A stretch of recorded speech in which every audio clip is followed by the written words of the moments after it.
अपनी बाइबल को खोलेंगे लूका 9 उसकी 28 से 43 आयत। इन बातों के कोई 8 दिन बाद वह पतरस, यूहन्ना और याकूब को साथ लेकर प्रार्थना करने के लिए पहाड़ पर गया। जब वह प्रार्थना कर रहा था तो उसके चेहरे का रूप बदल गया और उसका वस्त्र श्वेत होकर चमकने लगा। और देखो, मूसा और एलिया उसके साथ 2 पुरुष बातें कर रहे थे। वो महिमा सहित दिखाई दिए और उसके मरने की चर्चा कर रहे थे जो यरूशलेम में होने वाला था। पतरस और उसके साथी नींद से भरे थे और जब वह अच्छी तरह सचेत हुए तो उसकी महिमा और उन 2 पुरुषों की जो उसके साथ खड़े थे उनको देखा। जब वे उसके पास से जाने लगे तो पतरस ने यीशु से कहा, हे स्वामी, हमारा यहाँ रहना भला है कि हम 3 मंडप बनाएं, एक तेरे लिए, एक मूसा के लिए और एक एलिया के लिए। वो ना जानता था कि क्या कह रहा है। वह कह ही रहा था कि एक बादल ने उसे छा लिया और तब वे उस बादल से घिरने लगे तो डर गए। तब उस बादल में से शब्द निकला, ये मेरा पुत्र है, ये मेरा चुना हुआ है, ये मेरा प्रिय पुत्र है, इसकी सुनो। ये शब्द होते ही यीशु अकेला पाया गया और जब वो चुप रहे, जो कुछ उन्होंने देखा था कोई भी बात उन दिनों में किसी से ना कही। दूसरे दिन जब वो पहाड़ से उतरे तो एक बड़ी भीड़ उनसे आ मिली और देखो, भीड़ में से एक मनुष्य ने चिल्लाकर कहा, हे गुरु, मैं तुझसे विनती करता हूं कि मेरे पुत्र पर कृपा दृष्टि कर, क्योंकि वह मेरा इकलौता है। देख, एक दुष्ट आत्मा उसे पकड़ती है और एकाएक वो चिल्ला उठता है। वह उसे ऐसा मरोड़ती है कि वह मुंह में झाग भर लाता है और उसे कुचलकर कठिनाई से छोड़ती है। मैंने तेरे चेलों से विनती की कि उसे निकालें, परंतु वो ना निकाल सके। यीशु ने उत्तर दिया, हे अविश्वासी और हठीले लोगों, मैं कब तक तुम्हारे साथ रहूंगा और कब तक तुम्हारी सहूंगा। अपने पुत्र को यहाँ ले आ। वह आ ही रहा था और दुष्ट आत्मा ने उसे पटक कर मरोड़ा, परंतु यीशु ने अशुद्ध आत्मा को डांटा और लड़के को अच्छा करके उसके पिता को सौंप दिया। तब सब लोग परमेश्वर की महासामर्थ्य से चकित हुए। सब बोलो आमीन। बाइबल कहती प्रभु यीशु मसीह अपने चेलों को, कौन से चेले? 3 चेले। कौन से 3? पतरस, याकूब और यूहन्ना, उन्हें पहाड़ पे लेके गए। पहाड़ पर यीशु मसीह प्रार्थना कर रहे थे। यीशु मसीह का चेहरा श्वेत हो गया, व्हाइट हो गया, कपड़े चमकने लगे। मूसा और एलिया उसके साथ बातें कर रहे थे। ये हेवनली एक्सपीरियंस उन चेलों को हुआ जो परमेश्वर के बड़े करीब थे। वो जो सबसे करीब थे वो याकूब था, वो पतरस, याकूब, यूहन्ना और पतरस, ये 3 चेले परमेश्वर के सबसे करीब थे।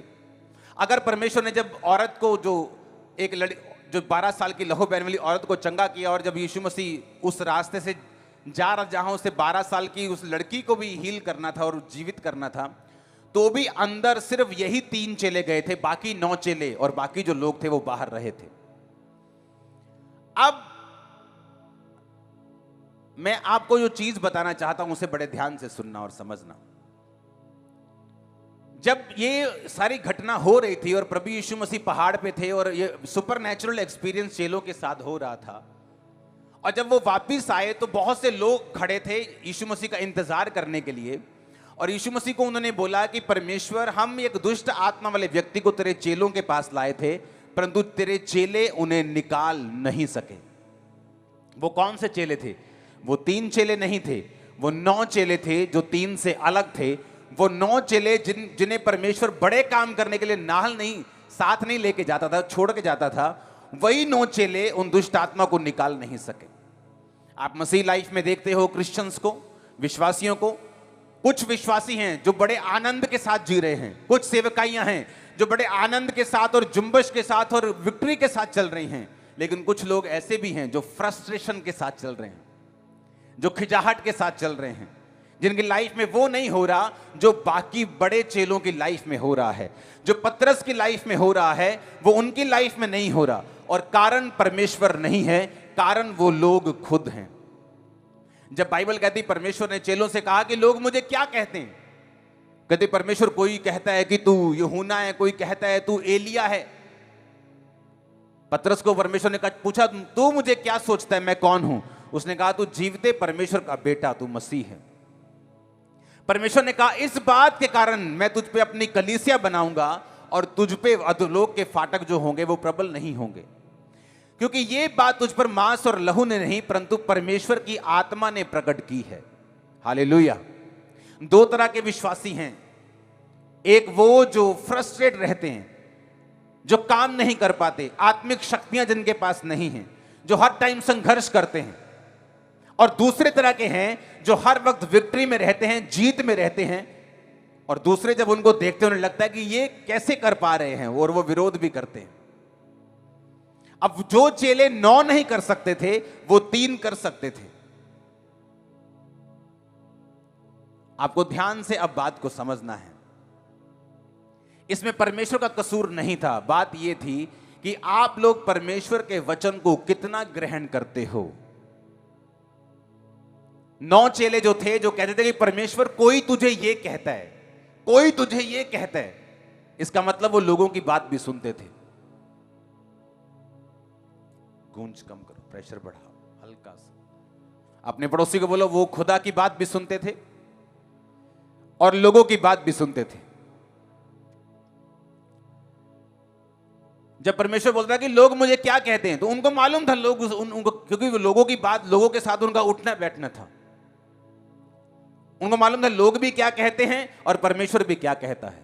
क्या आप ऐसे तो नहीं हैं कि लोग क्या कहते हैं आपके पास्टर के विषय में, आपकी चर्च के विषय में, लोग क्या कहते हैं जीसस क्राइस्ट के विषय में, आप उनकी बात भी सुनते हैं, आप रिश्तेदारों की बात भी सुनते हैं, आप चर्च में भी आ जाते हैं, आप प्रार्थना करवा के भी चले जाते हैं, आप बीच में लटके हैं धोबी का कुत्ता, ना घर का ना घाट का।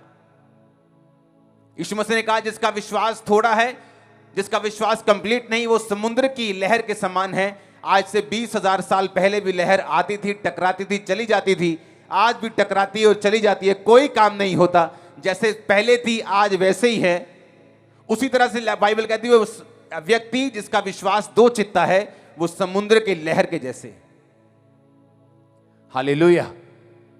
और पतरस, याकूब और यूहन्ना वो व्यक्ति थे जो ये बात का फैसला कर चुके थे कि परमेश्वर कोई ठोकर खाए तो खाए, लेकिन मैं ठोकर नहीं खाऊंगा।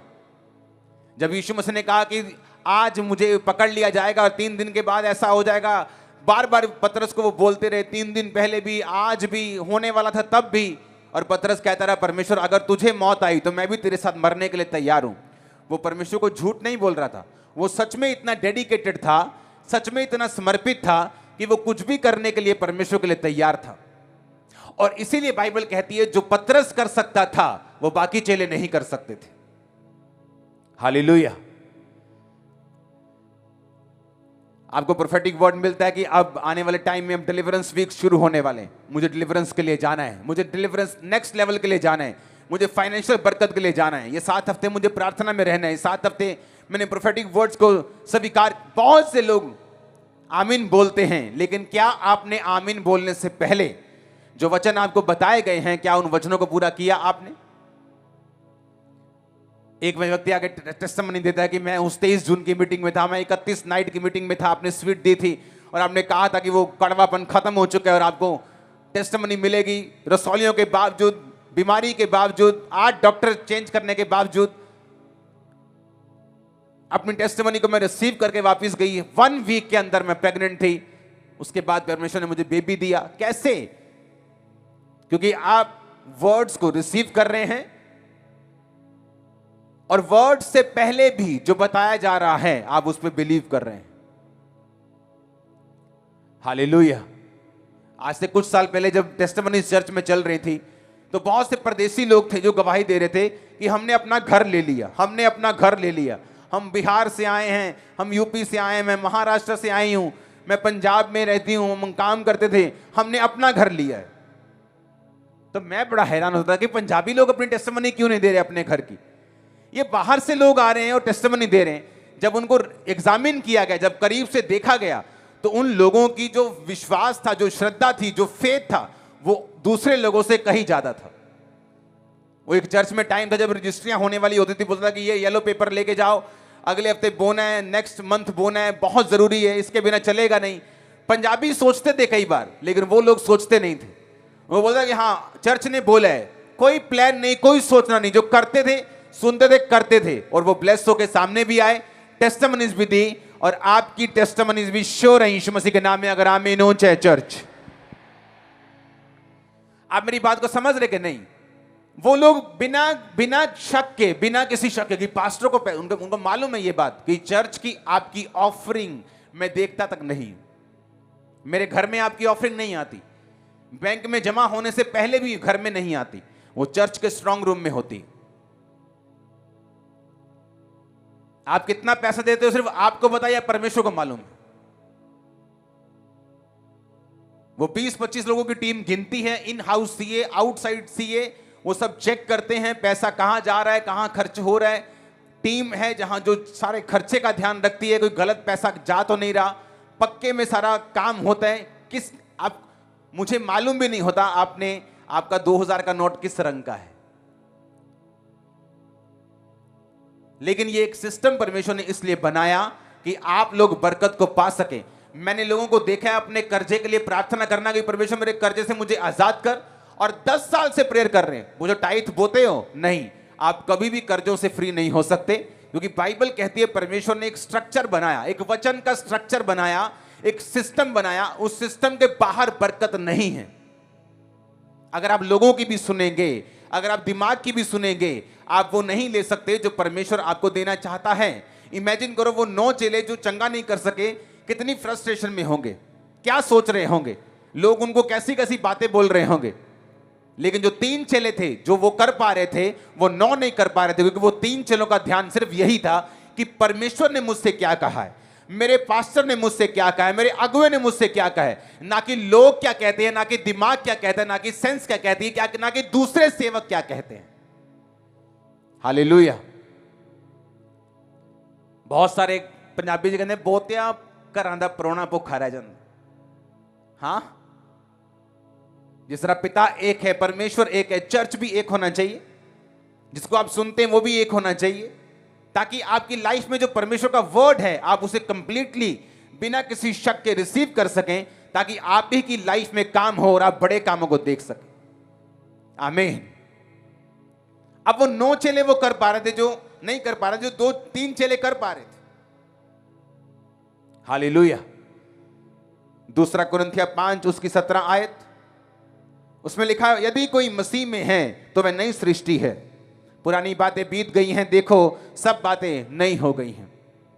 परमेश्वर ने कहा अगर तुम मसीह में हो तो नई सृष्टि हो, पुरानी बातें बीत गई, देखो सब बातें नई हो गई। थर्सडे का वचन क्या था उसे भी स्क्रीन पर निकालेंगे अगर है आपके पास तो, कि जितनों ने परमेश्वर को ग्रहण किया वो परमेश्वर के बेटे और बेटियां बने और संसार के ऊपर जय प्राप्त की। क्योंकि जो कुछ बाइबल कहती है परमेश्वर से उत्पन्न होता है, उस वचन को पढ़ेंगे, जो कुछ परमेश्वर से पैदा हुआ है वह संसार के ऊपर जय प्राप्त करता है, और वह विजय जिससे संसार पर जय प्राप्त होती है हमारा विश्वास है। परमेश्वर कहता है कि जो कुछ मुझसे पैदा होगा संसार के ऊपर जय प्राप्त करेगा, क्योंकि जीसस क्राइस्ट ने कहा था संसार से तुम्हें कलेश होता है। ताना कौन मारता है? कौन मारता है? स्वर्गदूत मारते हैं, परमेश्वर मारता है कि रिश्तेदार मारते हैं, संसार मारते हैं? हां, वो फेसबुक पे नेगेटिव कमेंट्स आपकी फोटो के नीचे कौन लिखता है? संसार। जब कोई फेल हो जाता है तो रिश्तेदार ताना मारने के लिए आते हैं, जान के पूछने आते हैं, कौन है वो? संसार। यीशु मसीह ने कहा संसार से तुम्हें कलेश होता है, पर ढाढ़स बांधो, मैंने संसार को जीत लिया है। तुम संसार में रहते हो पर संसार के नहीं हो, मैंने संसार को जीत लिया है, और अगर कोई मुझसे पैदा हुआ है वो भी इस संसार के ऊपर जय प्राप्त करेगा। जो कोई मसीह में है वो नई सृष्टि है। अब हुआ क्या? अब मान लो आप कहते हैं एक व्यक्ति जिसके ऊपर कर्जा है, बहुत कर्जा है उसके ऊपर, जिस दिन वो मसीह में आया बाइबल कहती है वो नई सृष्टि है, पुरानी बातें बीत गई। तो मैं एक क्वेश्चन करना चाहता हूं, क्या उसका कर्जा खत्म हो गया? बोलो, जो बैंक से लोन चल रहा था वो खत्म हुआ कि नहीं हुआ? आवाज नहीं आई मेरे को।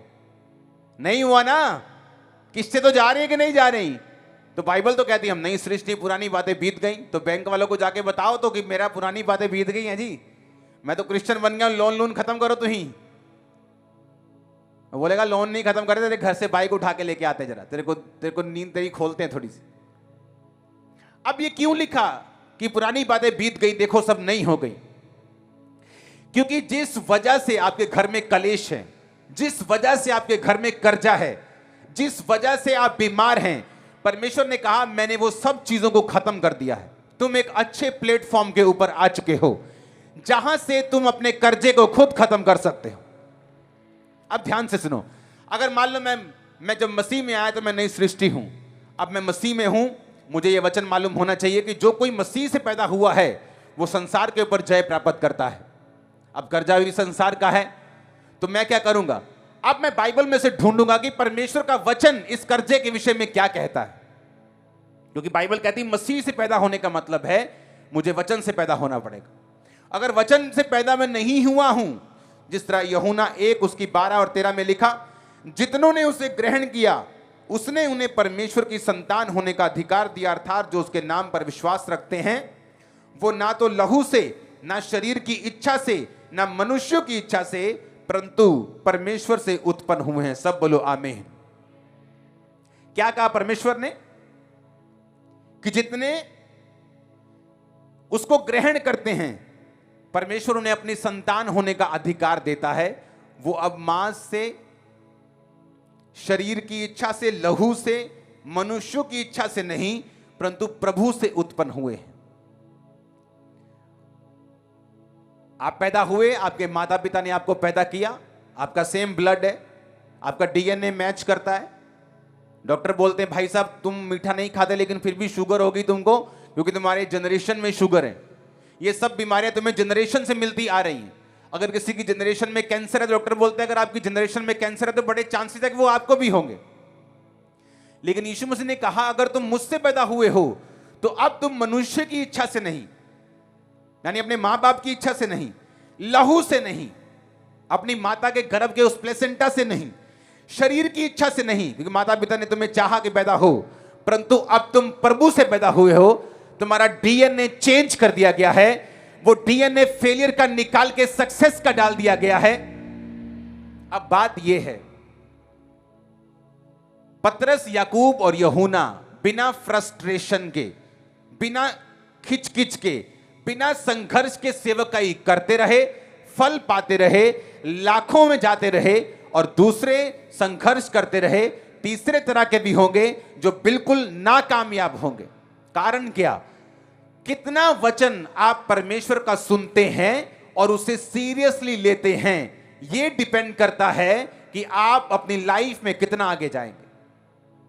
अब यहां पे क्या लिखा हुआ है, जब मुझे मालूम हुआ कि अगर मैं प्रभु से पैदा हुआ हूं तो अब मैं किसी मनुष्य की इच्छा से नहीं, लहू से नहीं, प्रभु से पैदा हुआ हूं। मेरा डीएनए चेंज कर दिया गया है, और अगर मैं मसीह में हूं तो नई सृष्टि हूं। जब मैं मसीह में आया तो मेरी कोई ऐसी स्टोरी नहीं है कि मैं गरीब था या मैं बड़ा फाइनेंशियल ट्रबल में था, प्रभु ने मुझे ब्लेस किया। मेरी ऐसी स्टोरी नहीं। मैं ब्लेस था फाइनेंशियली मुझे कोई प्रॉब्लम नहीं थी जब मैं मसीह में आया। लेकिन मसीह में आने के बाद फाइनेंशियली मैं और ब्लेस हुआ, हमारा बिजनेस ब्लेस हुआ। बिजनेस खुदावन ने बहुत आगे बढ़ाया, वो बात अलग है। खुदावन ने बरकत देनी शुरू की। सेवकाई से पहले ही एक बड़ा बिजनेस था मेरा टाइल्स का। जब मैं मसीह में सेवकाई छोड़ के आया, सेवकाई को मैं आया बिजनेस छोड़ के, तब बहुत बड़े बिजनेस को, सक्सेसफुल बिजनेस को छोड़ के आया था। लेकिन वो बिजनेस कैसे बड़ा हुआ, कैसे कर्जों से आजाद हुआ, जब मुझे मालूम हुआ कि अब मैं मसीह में हूं, पुरानी बातें बीत गई। यानी अब मैं कुछ भी जो एफर्ट करूंगा, मैं प्रयत्न करूंगा, मैं प्रेयर करूंगा, मैं मेहनत करूंगा, मैं उसमें सफल होऊंगा, क्योंकि मेरा डीएनए चेंज कर दिया गया है। मैं मनुष्य के डीएनए से बदलकर अब परमेश्वर के डीएनए से जुड़ चुका हूं। जीसस क्राइस्ट के डीएनए में बीमारी नहीं है, जीसस क्राइस्ट के डीएनए में फेलियर नहीं है। आप कभी फेल नहीं होंगे। आमीन खड़कने वाला चाहिए। लेकिन बात समझ की है। पतरस, याकूब और यूहन्ना को समझ आ गई कि ये भाई, ये मसीह है, ये खुदा का बेटा है, पीछे निकलना है, इसके पीछे जाना है। मरना, जीना, खाना पीना, बैठना उठना, घाटा वादा सारा कुछ ਇਹਦੇ ਨਾਲ हूं। मर गए ਇਹਦੇ, जींदे ਇਹਦੇ, चंगे ਇਹਦੇ, बीमार ਇਹਦੇ, सारा कुछ ਇਹਦੇ ਨਾਲ है। पर दूसरे लोग क्या कहते हैं, मेरी मासी ने कुछ कहा है, अच्छा ध्यान रखी थोड़ा, मैंने यीशु मसीह बारे कोई खबर मिली हूं, ध्यान रखी थोड़ा जा, हिसाब ना चलनी। उनको यह भी मालूम था संसार क्या कह रहा है, लेकिन उन तीनों को मालूम था खुदा तू मरेगा मैं मरूंगा, तू जिएगा मैं जीऊंगा, तू जाएगा मैं जाऊंगा, तू कूदेगा मैं कूद जाऊंगा, तू चढ़ेगा मैं चढ़ जाऊंगा। हालेलुया। अब बाइबल कहती है जब मालूम हुआ कि मैं नई सृष्टि हूं, अब मुझे क्या करना है? मुझे वो चेक करना है जो खुदा ने अपने मुंह से बोला है। मेरी लाइफ की आदत थी, मैं 10% नहीं निकालता था, मैं 20% निकालता था अपनी मसीह जिंदगी की शुरुआत में, तभी भी। और उसके बाद भी बहुत से ऐसे खर्चे थे चर्च के जो मैं अपनी जेब से करता था। और खुदा ने क्या किया? मुझे वो ब्लेस करता गया, क्योंकि बाइबल कहती जब तू बोएगा तू काटेगा, तू जितना बोएगा उतना काटेगा। तूने कंजूसी से बोया तो कंजूसी से काटेगा, तूने बाउंडफुली, दिल से, चेयरफुली बोया, ज्यादा बोया तो ज्यादा काटेगा। मैंने ज्यादा बोया, आज मैं ज्यादा काट रहा हूं। कामरा चर्च से जलने की जरूरत नहीं, आप बो सकते हैं और काट सकते हैं। खुदावंद का वचन आज भी जीवित, आज भी पूरा होता है, आज भी ताजा है, पुराना नहीं हुआ। आमीन। आप बोएं, आप काटें। आपको ये ग्लोरी दिखती है चर्च में, लाखों लोग ब्रांचेस में दिखते हैं, लेकिन आपको इसके पीछे की स्टोरी नहीं दिखती। आपको ये नहीं दिखता कि जब चर्च में जरूरत होती थी तब भी अपने बैंक अकाउंट्स खाली कर दिए जाते थे, सीड के रूप में, बीज के रूप में। और लोगों को लगता था कि खामरा से बीज आया, खामरा के पास बहुत पैसा होगा, लेकिन उनको ये मालूम नहीं होता कि खामरा चर्च ने अपना बैंक अकाउंट खाली कर दिया और आपको बो दिया। ऐसा बीज जो पेनफुल होता था, जिसे पूरा करने में कुछ महीने लगते थे, जिसका दर्द कंप्लीट होने में, जिसको भरपाई करने में कुछ महीने लग जाते थे, ऐसे बीजों को बोते थे और आज हमने रिजल्ट लिया है और आज भी बोते जाएंगे ताकि रिजल्ट कभी खत्म ना हो। आमीन। अब 9 चेले खुदा की भी सुन रहे हैं, लोगों की भी सुन रहे हैं, दिमाग की भी सुन रहे हैं, सिचुएशन की भी सुन रहे हैं, परिस्थितियां कैसी हैं, मेरे पास कितना है, मैं प्रेयर कर सकता हूं कि आज चर्च जा सकता हूं कि नहीं, आज मुझे काम है। लेकिन वो 3 चेले पूरे ब्लाइंड फेथ के साथ खुदाबंद के पीछे हैं और इसलिए रिजल्ट उनकी लाइफ में ज्यादा है। आप देखो आपको कैसा रिजल्ट चाहिए, कैसी बरकत आपकी लाइफ में चाहिए। मैं आपको एक सच बात बोल रहा हूं, जितनी बरकत, फिजिकल बरकत और आत्मिक बरकत आपकी लाइफ में होगी, आपके लोग करीबी, आपका परिवार, आपका मोहल्ला, आपके पड़ोसी उतनी जल्दी मसीह में आएंगे। जितना आप लेट बनेंगे, आपकी टेस्टिमनी लेट होगी, जितना देरी के साथ इन बातों को रिसीव करके फिर बरकत पाएंगे, उतना आपका परिवार लेट होगा, उतने आपके लोग लेट होंगे। क्योंकि जो बरकत है ये परमेश्वर की ओर से है, ये शैतान की ओर से नहीं। जो कुछ संसार में अच्छा बनाया गया वो खुदा की ओर से बनाया गया, खुदा के लोगों के लिए बनाया गया। लेकिन परमेश्वर ये चाहता है कि वो उसी के तरीके के साथ और वचन के तरीके के साथ आपको मिले, शैतान की तरह नहीं। जो यीशु मसीह को बोला था कि अगर तू मुझे झुककर प्रणाम करे तो सारा कुछ जो क्रूस उठाने में तुझे मिलेगा ऐसे ही ले जा, मुझे प्रणाम कर दे। लेकिन यीशु मसीह को मालूम था कि जो यहोवा देता है उसके साथ वो दुख नहीं मिलाता, वो महिमामय होता है। जो परमेश्वर जिस तरीके से आपको देगा, जो टाइट बोने से, प्रेयर करने से, फास्टिंग करने से, खुदा के वचन से चलने से, विश्वास करने से मिलेगा, वो सदा के लिए रहेगा, आपकी जनरेशन तक चलेगा। आपकी जनरेशंस को मैं बड़ी बरकतों में बाहर के देशों में देख रहा हूं, बड़ी बरकतों को लेते हुए। आमीन। मेरे को ऊंचे वाला चाहिए यीशु मसीह के नाम में। Hallelujah, hallelujah. ये समझ की बात है। जब मुझे बैप्टिज्म के बारे में मालूम हुआ, क्योंकि बपतिस्मा नाम की वो चीज होती है, मैं अपने पास से पूछा कब देना है बपतिस्मा? अभी देंगे, 1 महीने में, जल्दी कर दे दो, जल्दी दे दो, मुझे जल्दी चाहिए। नहीं, तब होता था कि यहाँ 40-50 लोग इकट्ठे होंगे तो मिलके बपतिस्मे देते थे। वो 2-4-5 को चर्च में बपतिस्मा नहीं देते थे। आपकी तरह वो, मैं उस समय इतना भाग्यशाली नहीं था कि हर संडे, हर थर्सडे बपतिस्मे होते हैं, आप जब मर्जी ले सकते हैं। तब ऐसा नहीं होता था। टेस्टिमनी इतनी नहीं होती थी, किसी की टेस्टिमनी बनती थी, वो गांव में टेस्टिमनी बनी है, जाते थे लोग गांव में, उस गांव में जहां टेस्टिमनी बनी, जिस गवाही बनी है, उस गांव में जाकर पूछते थे। इंटरनेट नहीं होता था कि भाई साहब सच में इतनी बड़ी गवाही बनी है, बहन जी सच में खुदावंद ने आपको इतनी बड़ी। हाँ, लोग गवाही सुनने के लिए लोगों के घरों में जाया करते थे। आज आप इंटरनेट पे गवाहियां सुनते हैं, आज आप लाइव गवाहियां सुनते हैं, लाइव लाखों लोग खुदावंद ने बरकत दी है चर्च को। आमीन। आप प्रिविलेज्ड लोग हैं, आपको मालूम नहीं आप कितना बड़ी दया के नीचे हैं, आप कितने बड़े अनुग्रह के नीचे, अभी आपको मालूम नहीं। जो आप सुन रहे हैं बैठकर, बड़े देश ऐसे हैं जो ऐसे सुन नहीं सकते। सुबह 4 बजे गुफाओं में इकट्ठा होते हैं, 5 बजे 6 बजे के पहले चर्च खत्म कर देते हैं, और लोग तब भी पूरी बेदारी के साथ, पूरे जुम्बश के साथ जाते। यीशु मसीह ने कहा था तुम मुझसे बड़े बड़े कार्य करेगा, क्योंकि यीशु मसीह के पास उस समय सैटेलाइट नहीं था, इंटरनेट नहीं था, जहां वो सुनाते थे वही लोग सुनते थे। आज आप यहां अपनी गवाही दे रहे हो और लोग लाखों किलोमीटर दूर, हजारों किलोमीटर दूर आपको सुन रहे हैं। आप बड़े काम कर रहे हो और ये खुदाबंद की इच्छा थी कि आप बड़े काम करें। आमीन। और ये आने वाले समय में क्या हो रहा है, आप चमकने वाले मैं आपको बता सकता हूं। अगर इस समय पंडाल की इस लाइट को ऑन कर दिया जाए तो आपको लाइट की कोई वैल्यू नजर नहीं आएगी, क्योंकि रोशनी है। अब दिन बुरे आते जा रहे हैं। जो प्रोफेटिक वर्ड्स मैं आपको दे रहा हूं खाने के, आने वाले दिनों में याद रखना, खाना पूरे वर्ल्ड का चंद कंपनियों के पास होगा, वहां से कंट्रोल किया जाएगा। छोटी छोटी किराने की दुकानें बंद होती जाएंगी फ्यूचर में, लेकिन जो मेन कंट्रोल होगा वो बड़ी कंपनियों के पास होगा। वहां से फूड को कंट्रोल किया जाएगा। आप लखपति हो, करोड़पति हो, आपको गिनती से फूड दिया जाएगा, घर में कितने मेंबर, कितने चावल और कितना आटा आपको दिया जाएगा। लेकिन क्रिश्चियन लोग, आप जगत की ज्योति हो, जब अंधेरा बढ़ेगा आप ज्यादा चमकोगे। जैसे लोग जिएंगे आप वैसे नहीं जियोगे, आप आनंद में जियोगे, भरपूरी में जियोगे, खुदाबंद की ताकत के साथ जियोगे। आमीन हो, चाहिए बरकत आपकी है। अब फैसला आपके हाथ है।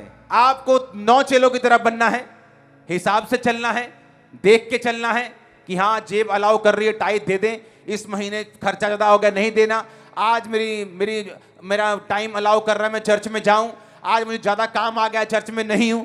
आपको देखना है कि आपने अपने हिसाब से चलना है, कि आपने पूरी बाइबल को, पूरी तरह से वचन को फॉलो करना है। परमेश्वर आपको चॉइस देता है। आप धीरे धीरे बढ़ सकते हैं, आप जल्दी बढ़ सकते हैं, आप बहुत आगे जा सकते हैं, आप एक जगह पे सेटिस्फाइड होकर रुक सकते हैं। आपकी ये अपनी चॉइस है, परमेश्वर की चॉइस नहीं। उसने आप पर छोड़ा। आप जितना बढ़ना चाहते हैं, जितनी बरकत पाना चाहते हैं, जितना आगे जाना चाहते हैं, ये मसा परमेश्वर ने आपको दिया है। हालेलुया। अब ये आपको समझ होनी चाहिए कि मैं नई सृष्टि हूं, क्योंकि परमेश्वर ने मुझे एक नया प्लेटफॉर्म दिया है।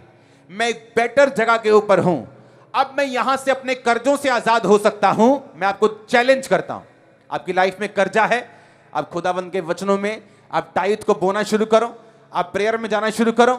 मैं कहता हूं, मैं चैलेंज करता हूं, कर्जे के चीथड़े चीथड़े हो जाएंगे दिनों में, मैं आपको बता रहा हूं। लेकिन विश्वास नहीं, हमें लगता है पैसों से कर्जा उतरेगा, वो पैसों से नहीं, वो दया से उतरेगा। हालेलुया। और इसीलिए पतरस, याकूब और यूहन्ना ज्यादा ब्लेस्ड थे। उनकी लाइफ में फ्रस्ट्रेशन नहीं थी जो 9 में थी, वो खिंचाहट नहीं थी, वो संघर्ष नहीं था जो 9 चेलों की लाइफ में था। क्या वो 9 चेले परमेश्वर के चेले नहीं थे? थे। क्या प्रभु के साथ नहीं रहते थे? रहते थे। उसके साथ खाते पीते नहीं थे? खाते पीते भी थे। क्या खुदा से प्यार नहीं करते थे? पूरा प्यार करते थे, लेकिन फिर भी रिजल्ट अलग अलग था।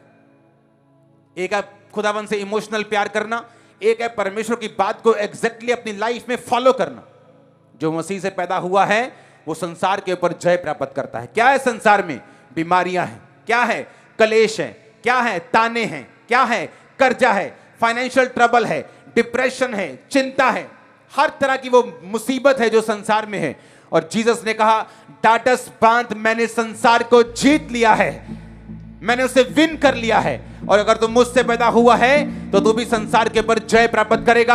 आज आपका परिवार और आप इस मसीह को जय के लेके जाएं। आमीन ऊंचा बोलकर इस मसीह को रिसीव करके वापस जाएंगे। और मैं यीशु मसीह के नाम के आपकी लाइफ के ऊपर घोषणा करता हूं, ये विक्ट्री का मसा आपके लाइफ में, आपके परिवार के ऊपर बोलेगा यीशु मसीह के नाम में। आमीन ऊंचा। Hallelujah, hallelujah, hallelujah. खुदावंद का मसा आज आपके ऊपर है चर्च। मैंने कहा खुदावंद का मसा आज आपके ऊपर है चर्च। Hallelujah, hallelujah. आज से एक नियम बनाना है कि अगर मैं धीरे धीरे चलूंगा, वचनों को पूरा करने में टाइम लगाऊंगा, तो मैं 9 चेलों की कैटेगरी में हूं।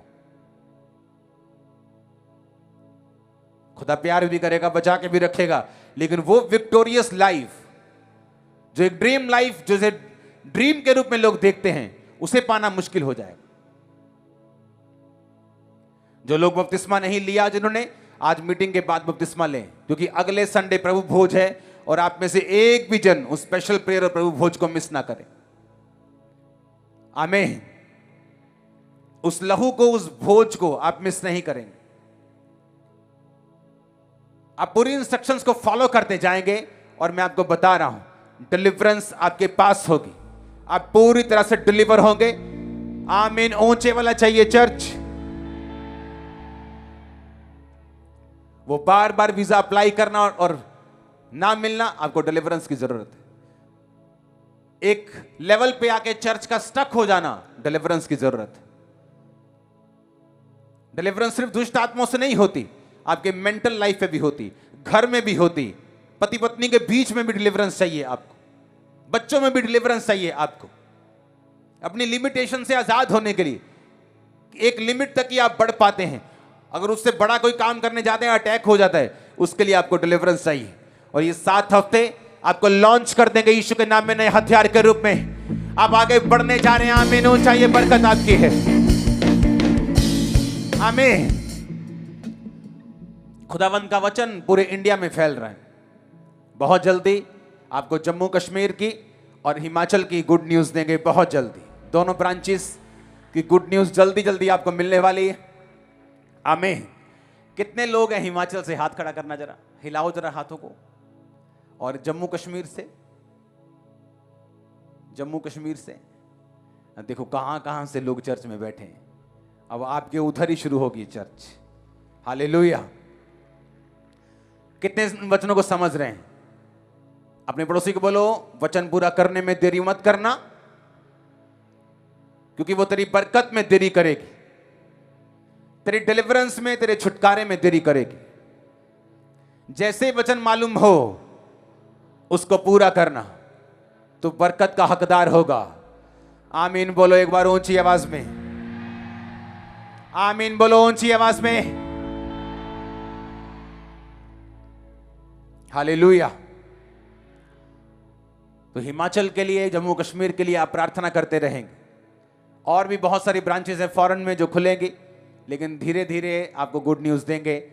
सारे लड्डू एकदम से नहीं खाने हैं, हेल्थ बनी रहे ताकि आपकी, आमीन, आपकी भी किसी और की भी। हालेलुया। एक और बात प्रोफेटिकली मैं आपको बताना चाहता हूं, उसके बाद मैं प्रेयर में जाऊंगा। पंजाब के लिए आपको प्रेयर करनी है। मत डरो जो हो रहे हैं, वो अटैक हो गया जी, फलाना हो गया जी, उस चर्च पे यह हो गया, मत डरो। परमेश्वर पंजाब के क्रिश्चियंस के हाथों में सब कुछ देने वाला है। और सरकारों को भी ये मैसेज है कि कोई क्रिश्चियन आपका दुश्मन नहीं, जब तक आप उसे जबरदस्ती बनाने की कोशिश ना करें। और जो कोई अपने काम में, कागजात में पूरा है, वो आपसे डरता नहीं, वो आपके लिए प्रेयर करता है, वो आपसे प्यार करता है। और इस बात को मैं दोबारा नहीं बोलूंगा। हालेलुया। खुदाबंद आपके साथ हो। आज आप डिलीवर होके वापस जाने पाए, कर्ज खत्म होने पाए। आमीन। ऊंचाई आशीष आपकी है।